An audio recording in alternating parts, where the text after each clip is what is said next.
Hello, everybody. Hello, welcome. Welcome, everyone. We are doing what to do during no contact. It's going to be a reading, guidance. I will also answer some questions if people join and when people join. Thank you all for all of the comments, all of the likes, all of the subscription. I appreciate it. So I am going to wait and see if anyone joins. And then we are going to get started. Let me know how my audio is. If anyone can comment, let me know if you can hear me loud and clear. So that way we can continue. But welcome everyone. Good morning, good afternoon, good evening. And let's get started. Can you guys hear me? How is my audio? Let me know. Let me know how my audio is before I get started. If you can comment, I would greatly appreciate that.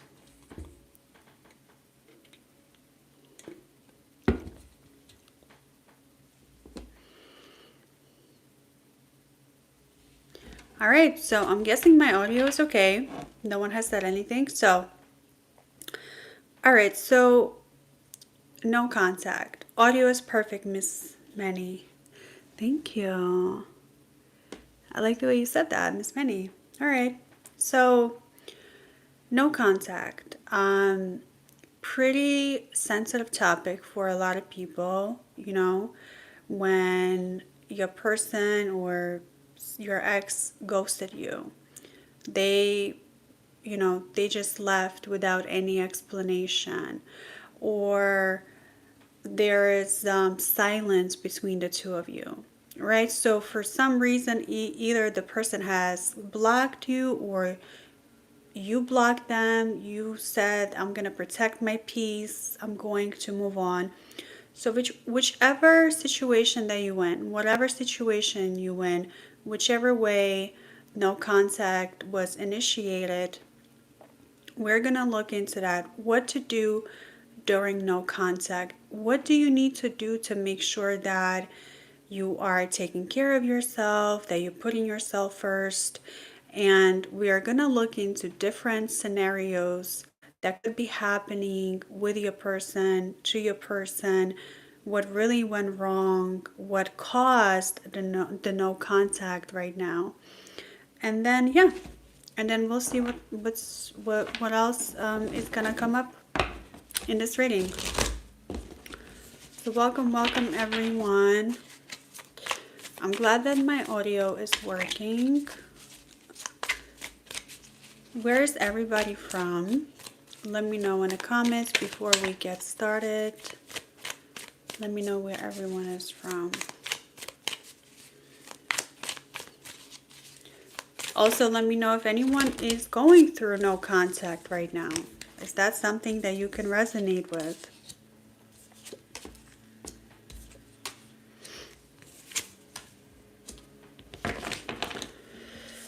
All right.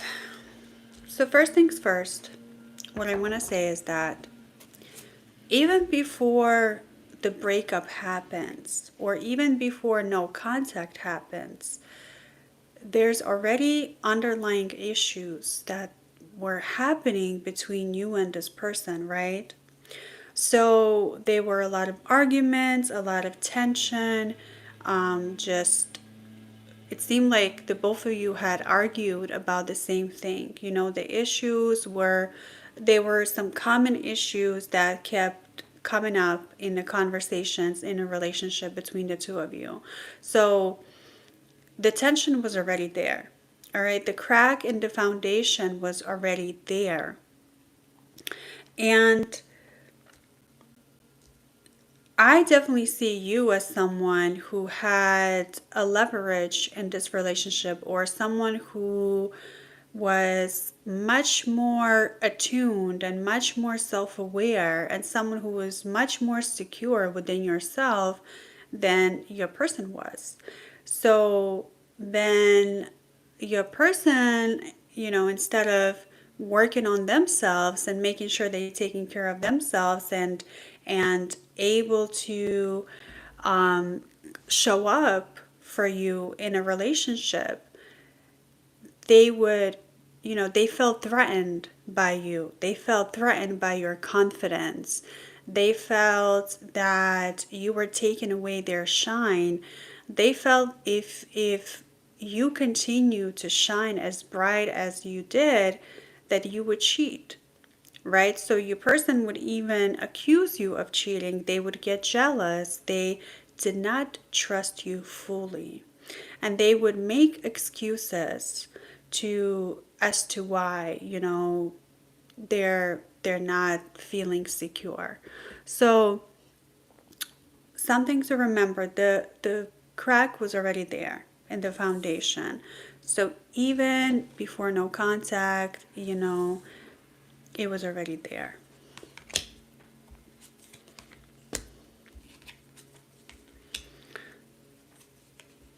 So it seems that there's nothing you could have done to prevent it. There's nothing you could have done to prevent this breakup, this no contact. Um,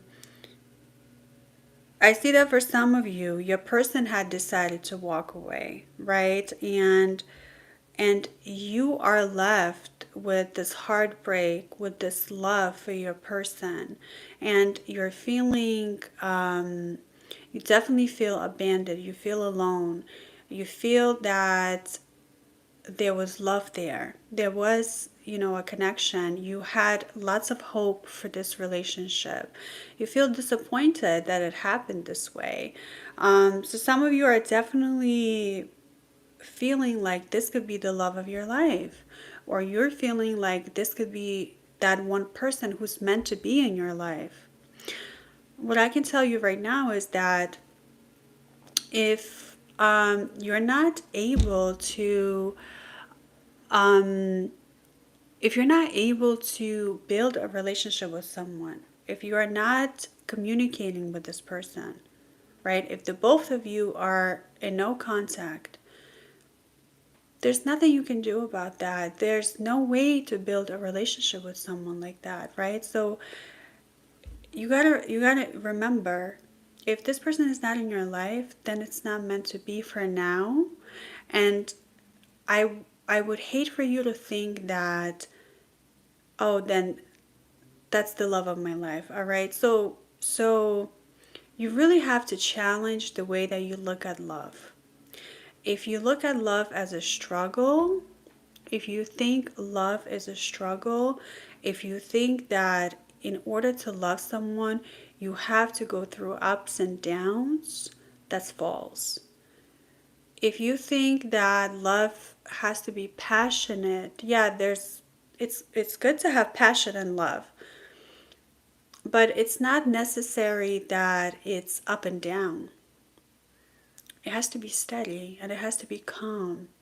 So if there's a crack in the foundation, and if your person is already insecure and they're not able to communicate with you, and they're not able to tell you the truth, and they're just holding it inside of them, and then all of a sudden they just break up with you, they go silent, they ghost you, whatever the reason is, it doesn't work out. They're not part of your life anymore. And then you sit alone and you think to yourself, man, I really think that person was meant to be in my life. That's not a good place to be in. That's not what you want. And that's not how you should think, because you're only delaying your healing, right? You're only prolonging your suffering. You're only making yourself suffer more. The way that you should look at it is, we tried. It was a great time. I have great memories with this person. I'm thankful for everything. And then there were bad moments that had made me realize that that something is wrong, right? Because if you want to be honest with yourself, you could tell that there was something wrong in the relationship. You just didn't know how to express it, or you might have tried to talk to your person about it, right? Like you might have tried to tell them, hey, what's really going on? How can we work this out? And they had refused. So you tried. You tried your best to make it work in this relationship. And then you just broke up, right? So the mindset that you should have is that I tried, I created some great memories. Yes, they were bad times, but I tried my best, and we are not talking right now. And that's the reality of it. That's it. Right now, we are not talking. So, why do you try to figure out how to bring this person back? Or why is it that you are in a place where you are waiting for them instead of living your life, going out, seeing new people, meeting new people, going out on dates? So you're feeling emotionally stuck because you're feeling that there's still a chance that you and your ex will work it out. And I can tell you right now, a lot of times it's a waste of time. In a lot of situations, it's a waste of time. It's pretty rare for two people to get together back. If whatever didn't work out the first time, most likely it's not going to work out the next time. Okay? So, unless the people have done the work and they have, years of work, and they had really reflected and they really changed themselves, they challenged themselves, that's when it might work out. But don't try to focus on the past and be stuck and not go out and meet new people. This is the time for you to go out and see what else is out there. This is not the time for you to sit heartbroken over your ex. And why does it feel like a rejection? Why does no contact feels like a rejection? Because in a way it is. This person is not choosing you. They have decided that they don't want to be with you. It feels like a rejection. You have been rejected.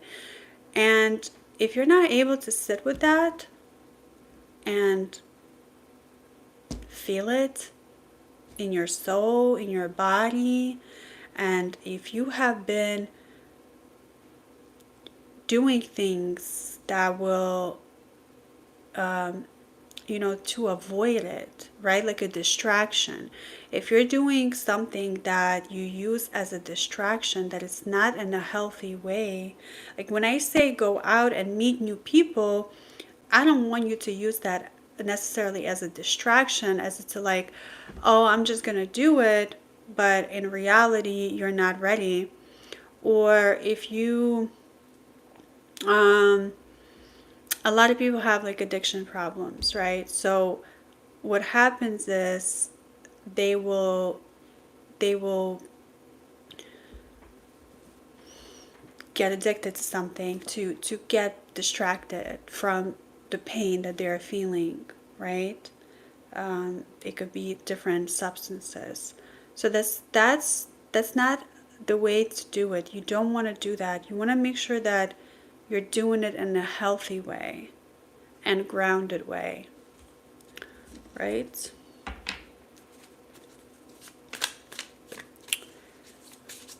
Let's see what else we have.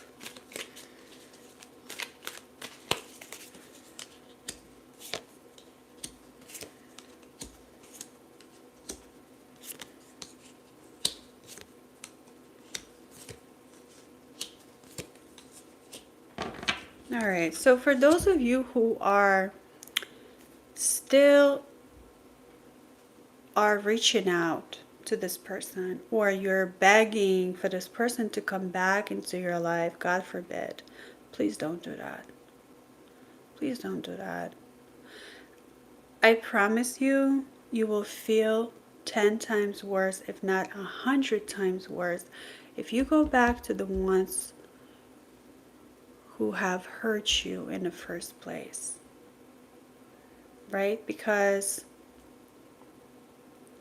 if they did not care in the first place to treat you like gold, and I always tell this, find the person who treats you like gold. That's the only way. If this person does not treat you like gold, that's not the person for you. And I don't mean like you need to be spoiled or anything like that, but like just the genuine value that they feel for you, right? So the fight, the battle that you have, the struggle, the inner struggle that you have in yourself, whenever you think about, should I go back? I want you to stop and pause and think where that's coming from. Because most likely it's when you feel lonely, when you could try to go back to your ex as a distraction in what's happening in your real life, right? Like if something is not working out for you and you just need that validation and you need to go back to something that felt safe once, you will do that. But it's only temporary. Like it's not going to last. There's deeper issues that happened in this relationship that for some reason or another are not, it didn't work out. So even if the time passes since the last time you've spoken to this person, if no work was done, if your person did not do the work, if you didn't do the work, vice versa, it will go back to the same cycle of toxicity and a struggle. And that's not something that you want to do to yourself. So definitely before you go back to your ex, you have to stop and think, is it worth it? What am I doing it for? Why? Like, what am I getting out of this? What are your expectations? If your expectations when you go back to your ex is just to have maybe a quick hookup, or just to get that validation and just to have that, how do I say, it's most likely after a relationship, if you go back to your ex, it's just a hookup. It's not a relationship anymore. Okay, it's not. It's not. It's just for hookup. Because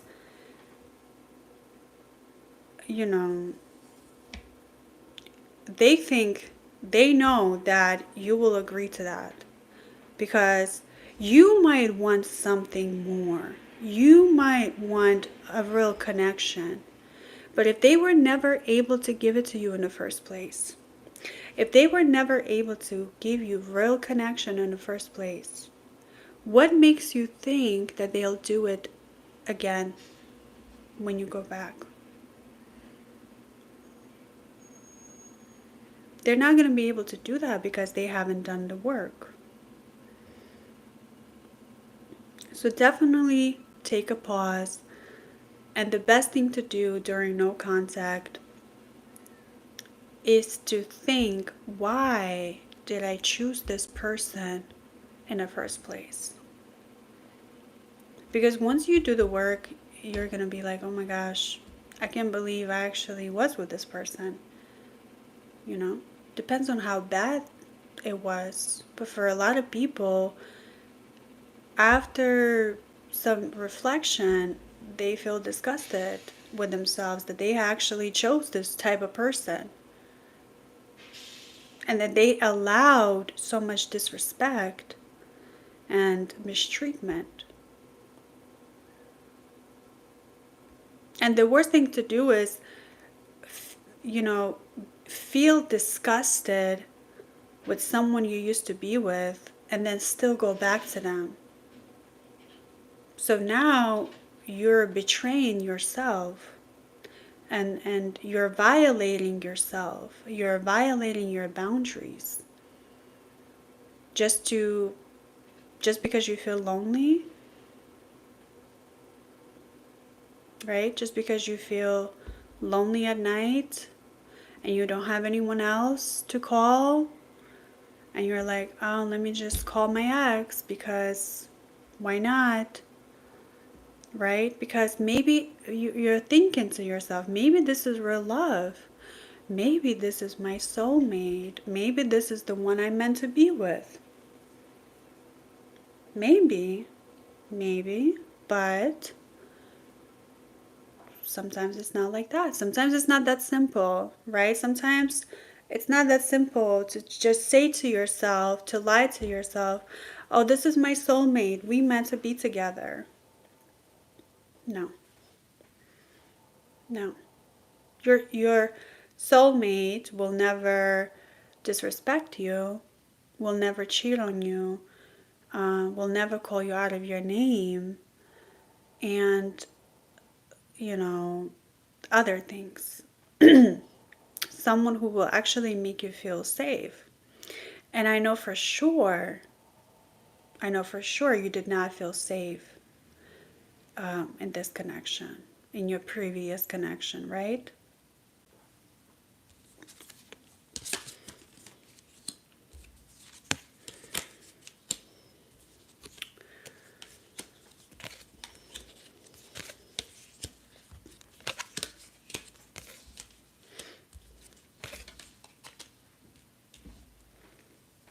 So, what to expect? What to expect during no contact? Excuse me. You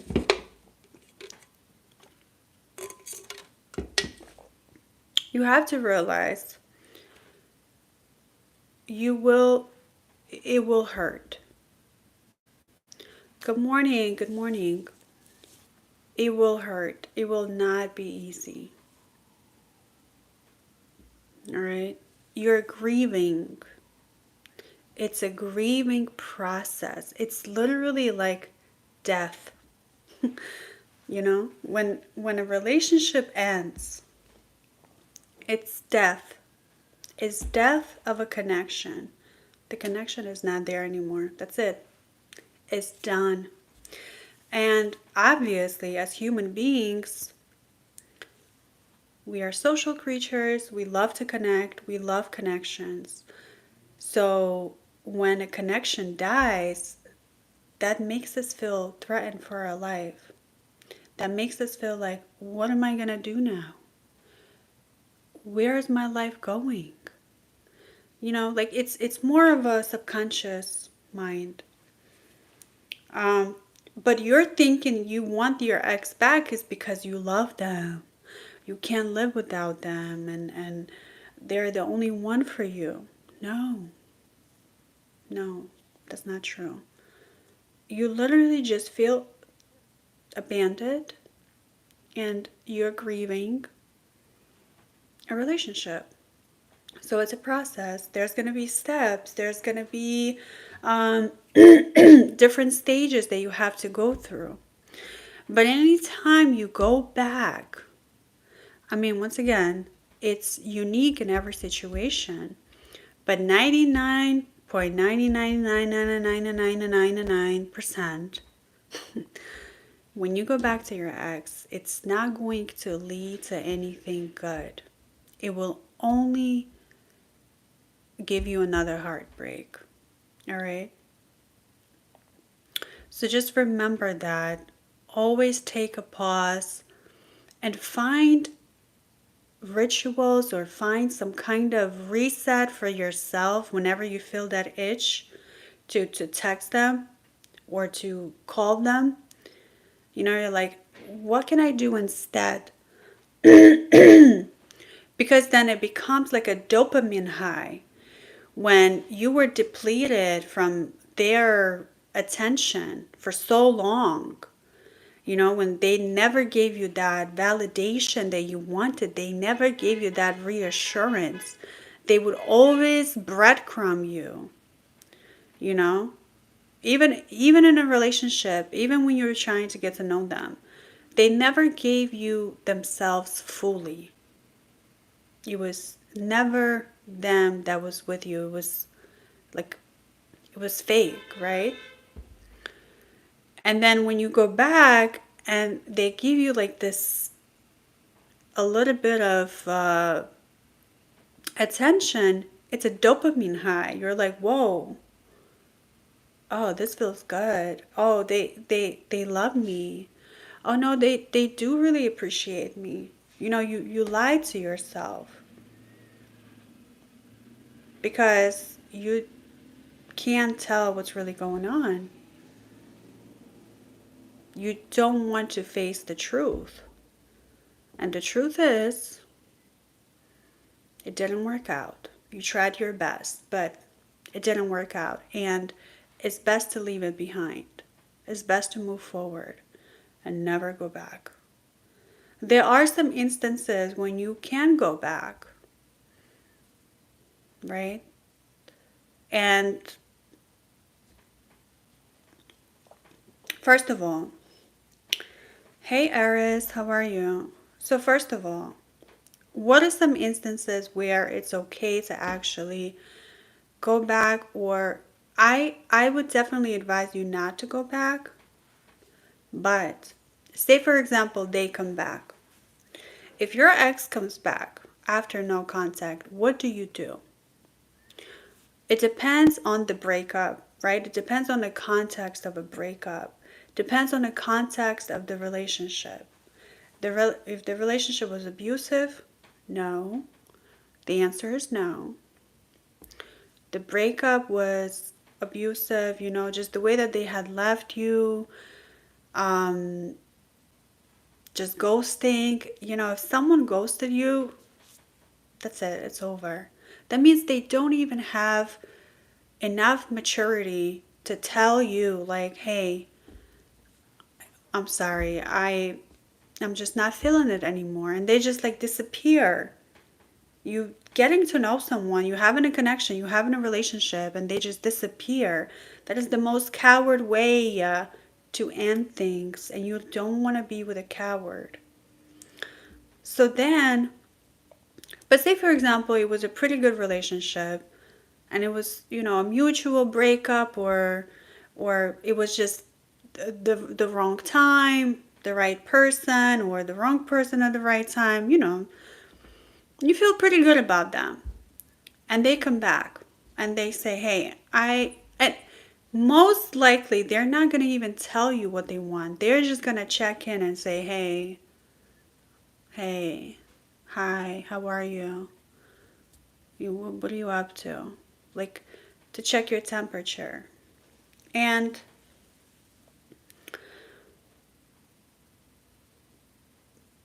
the best way to respond is like no urgency at all. Go about your day. Don't even, if they just text you, hey, I wouldn't even answer because that doesn't mean anything. Hey, what? Like, are you going to tell me what you want? Are you going to tell me why you're coming back into my life or why you're trying to come back into my life? Or did you think I was just going to, you know, they do that to see if you were waiting for them. Mm-hmm. They doing that to see if you are waiting for them. And once they text you, hey, and you're like, oh my gosh, they are back. This means they love me. This means that I'm okay. There's nothing wrong with me. That means that they love me. My life is okay again, right? Like we think in these grand scheme of things, when in reality this person maybe could just be bored. They could be lonely. They could just use you as a distraction. They just want to, there's so many things you never know. So if they text you, hey, don't even reply unless they're ready to tell you, hey, I apologize. There's some context to their messages and to their conversation. And then they show it to you.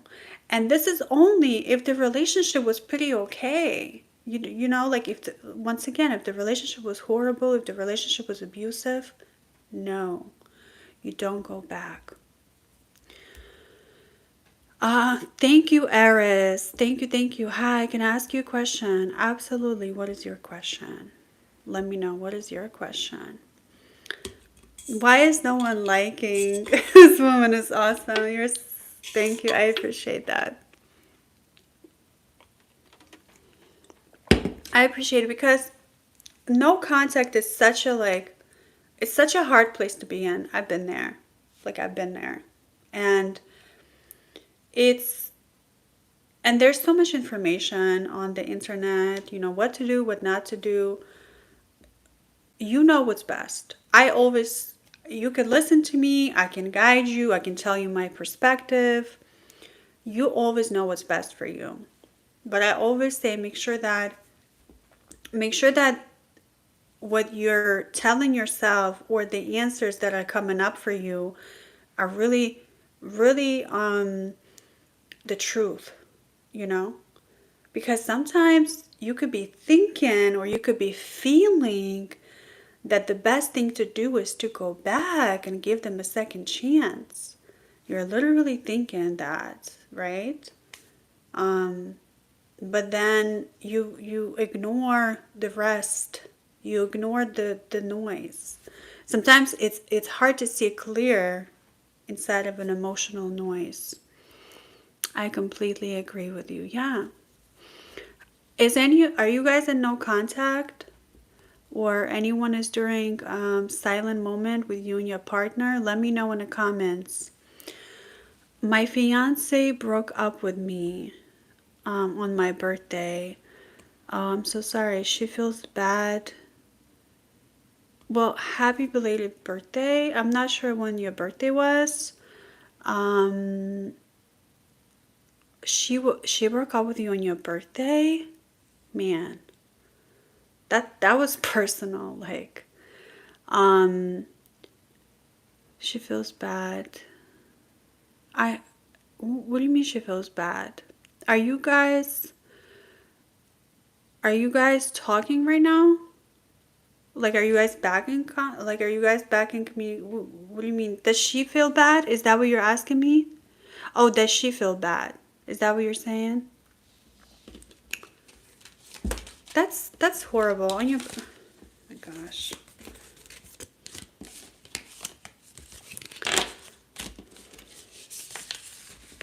I'm gonna be honest with you, Raymond.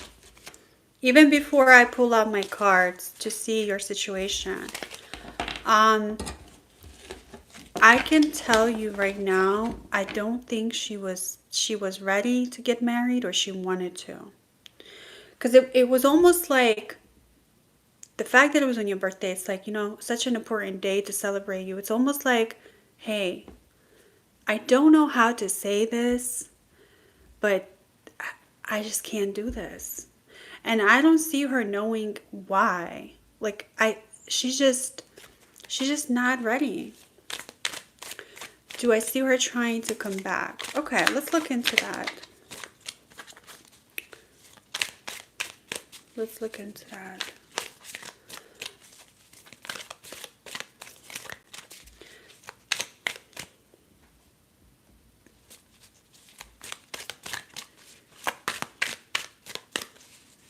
Well, how long has it been?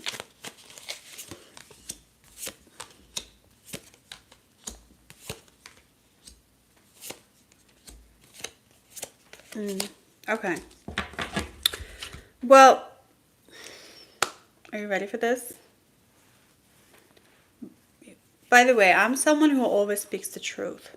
Whatever I see in the cards, whatever is coming to me, I will never sugarcoat things. So, 2 weeks. Okay. The truth is, Raymond, first of all, she's not ready to get married to you. But that's only an excuse. That's a cover up. All right? I think I think she might have someone else, okay? Um it could be I'm not saying it's 100%, but I to me it seems like she might be involved with someone else, okay? And um it could have even, started it could have been like something that was going on for some time. So I would you got to remember when you propose to someone, it's a pretty serious event, right? So she said yes. When did you propose to her? When did she say yes to you? Because you said fiance. So when did she say yes to you? My love life is quite complicated, so I don't really discuss it. Baby, this is a safe space. So if you want to talk about it, we can. But if you don't want to, I totally understand. September. So September.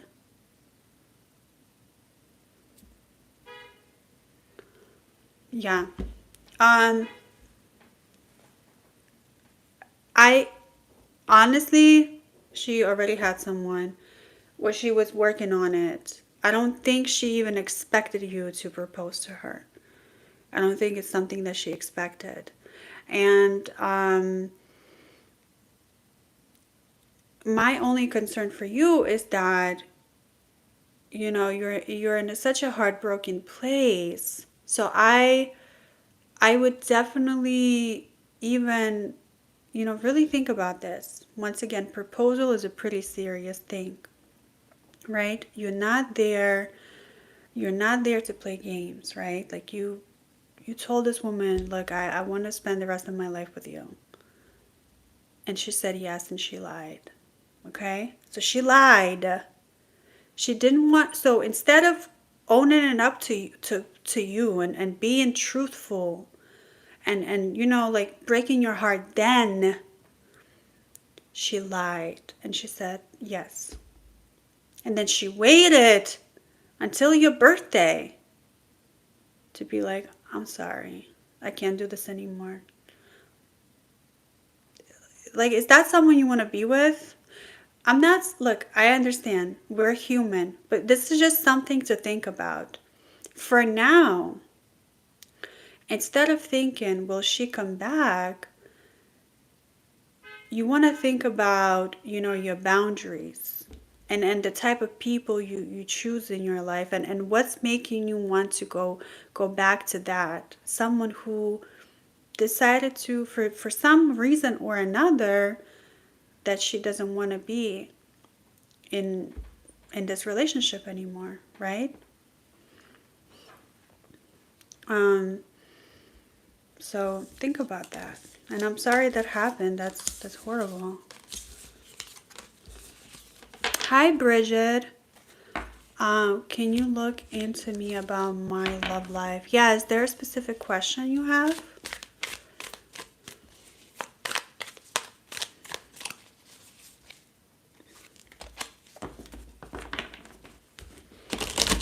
Or just in general?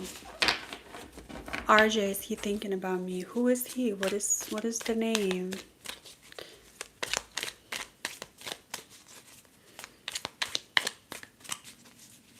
Yes. Will I find my soulmate soon? Okay. Well, are you someone who believes there's only one soulmate, or do you believe there are many soulmates?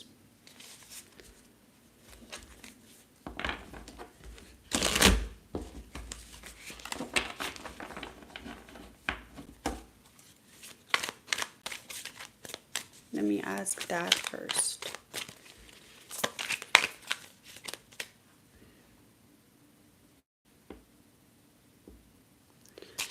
All right, after this question, I will have to go. One soulmate. Okay. That's a pretty deep belief, and that's a beautiful belief. I used to think like that too. I mean, maybe a part of me still thinks like that. All right. Will you find your one and only soulmate? Okay.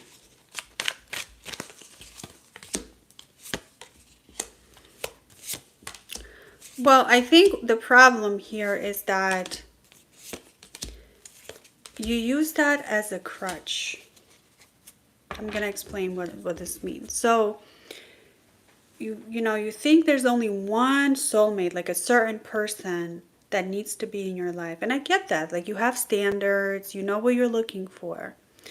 But it almost seems like whenever there's people who do come into your life, and you have choices, you go on dates, you get to know people, you're like, okay, you go through your list, or you think like, oh, I don't feel like they're my soulmate, so you use that as an excuse to pull away.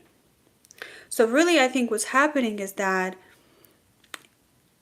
even though you might be, telling me and you're telling yourself that you're looking for that one soulmate, I don't think that's true. I think that there's actually, you could be afraid of intimacy. And it's just an excuse to not take the time to give people chances and give different types of people chances. And it could be just like an excuse to yourself. Be like, oh, it didn't work out because he wasn't my soulmate. Or it's not going to work out because I don't know if he's my soulmate. You know what I mean? So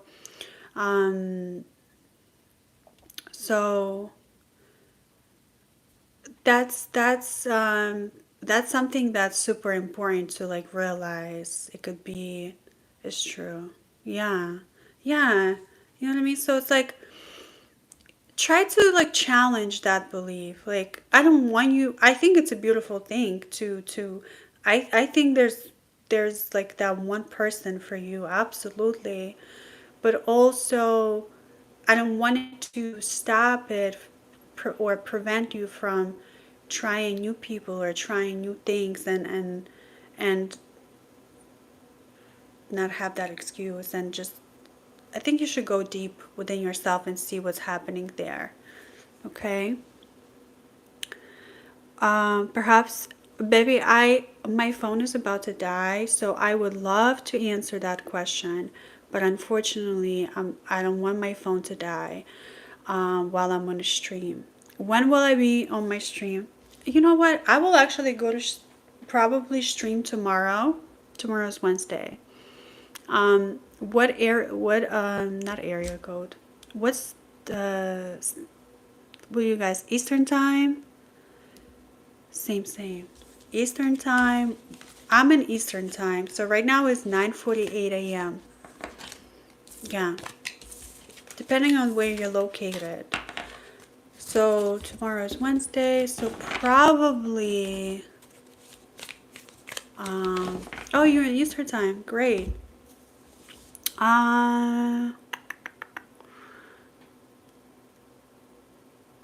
You know what? I will go at 8 p.m. Eastern time. I think that's a good time, right? 8 p.m.? Yeah. 8 p.m. Eastern time. I will go live again. And I don't know what topic I will do yet, but we can, just likewise. Okay, perfect. So I will see you guys tomorrow. I hope you all have a good day, and see you next time. Thank you for everyone. Thank you for all of the comments, all of the questions. Make sure you subscribe. Make sure, go watch my other content. I've been trying to do more content on no contact readings, silence, during the silence reading, relationships, love readings. That's my specialty. I love to do that. So I will see you next time. Bye.